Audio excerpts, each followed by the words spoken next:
Former US President Barack Obama and the former First Lady Michelle Obama have endorsed Kamala Harris for the White House. Joining me now is former Republican Congressman live from Chattanooga, Zach Wamp. Zach, hello. Thank you so much for joining us.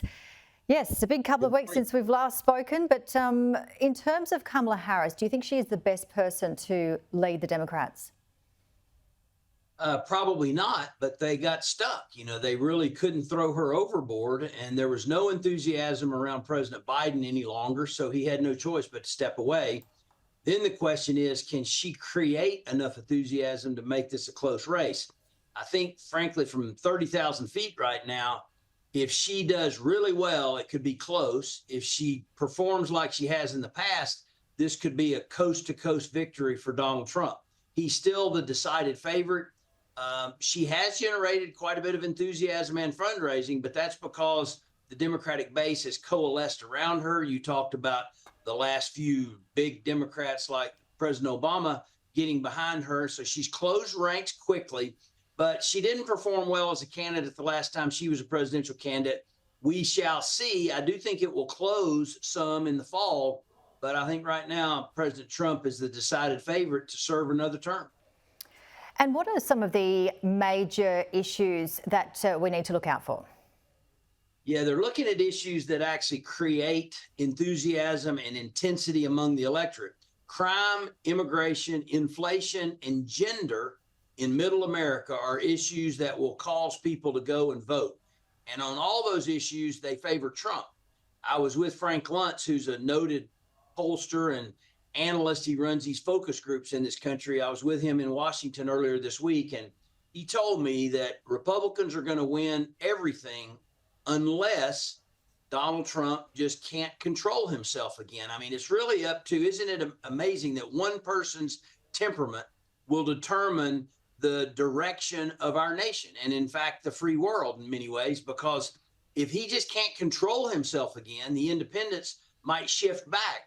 But between getting shot in the ear and Biden not being able to function, Trump has now won a majority of the independents. And that's where the election is going to be determined. The bases are still the same, about 35% Republican, 35% Democrat. It's that 30% in the middle shifting one way or another that will determine who the next president of the United States is. Vance, as you well know, is the pick for vice president for Donald Trump. He's from Ohio, about to turn 40, a lawyer, politician, a Marine veteran. What do you think of Vance? Well, it's a good news, bad news thing. He's young. That's very helpful because people are really tired of really old people in politics, and they're looking to the next generation, and he's still not even 40 years old.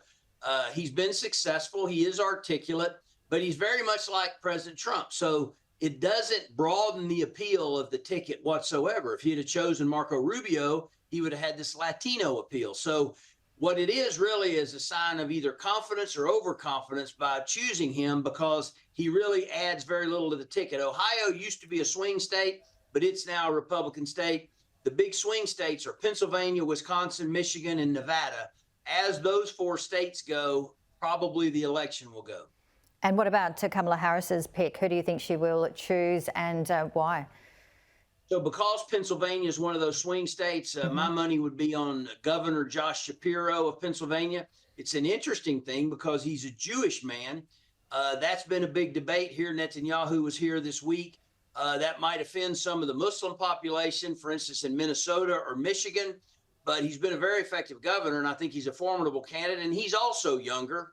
And then there's other Democrat governors like Andy Beshear of Kentucky that are probably on the short list, but I think Josh Shapiro is probably the front runner. All right. And what do you make of, we're seeing a lot of celebrities come out and make their statements for either Kamala Harris or Donald Trump. Do you think this is a good thing? Are we going to see more of this? What's your take on it? Well, the popular culture in the world today is very influential. In my heart, politics is going a little bit too much in that direction. Like it's almost like a TV show, instead of serious public service and doing the country's business. The world is watching. They're interested. Can we peacefully transfer power? Is the United States still going to be the leader of the free world? And so I hate to see too much of this become just bad television. This is not a TV show. This is serious business. The future of the free world hangs in the balance. We've got this extraordinary, nearly 250-year history. It needs to be carried forward. So as far as I'm concerned, they can say whatever they want to because First Amendment's really strong in this country, but it doesn't really do much good. All right, before we let you go, Donald Trump just spoke to Benjamin Netanyahu. Did you get a chance to see it? What's your reaction on that? Well, they're very similar people, actually. Even in the world, they have the same detractors and the same supporters. They both, frankly, have been in a lot of trouble in the past, but they both are also tough customers. And so, I think that Trump's been very loyal to Netanyahu. I think Netanyahu may not have survived until October the 7th happened last year. So it's very interesting how that all comes down. But they're kind of cut out of the same cloth. But I do think one of the big issues will be how the Middle East goes into the fall campaign. There'll be a lot of discussions about Gaza and Israel, whether or not Israel went too far, whether or not hostages are going to be released. We do want world peace, and we are called on to lead. So it's a big issue. It certainly is, but always great to see you. And thank you so much for your time and expertise. Zach Wamp, see you soon.